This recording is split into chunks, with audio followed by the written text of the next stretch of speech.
Danger bells మోగించింది. ఎడతెరిపి లేకుండా కురుస్తున్న వానలతో సాగర్ నిండిపోయింది. 513 మీటర్ల గరిష్ట నీటి మట్టానికి చేరుకోవడంతో అధికారులు అప్రమత్తమయ్యారు.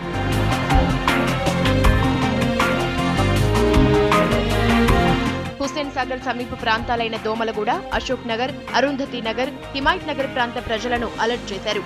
వెంటనే ఖాళీ చేయాలని కోరారు.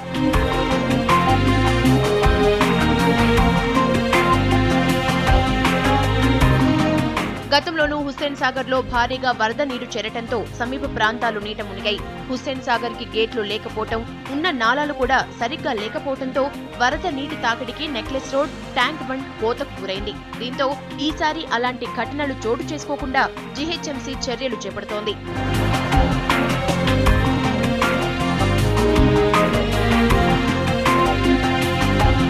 ఇలాగే మరికొద్ది గంటలు కుండపోతగా వర్షం పడితే హుస్సేన్ సాగర్ ఉప్పొంగటం ఖాయమని అంచనా వేస్తున్న అధికారులు ప్రజలను ఎప్పటికప్పుడు అప్రమత్తం చేస్తూ సురక్షిత ప్రాంతాలకు తరలించే ఏర్పాట్లు చేస్తున్నారు.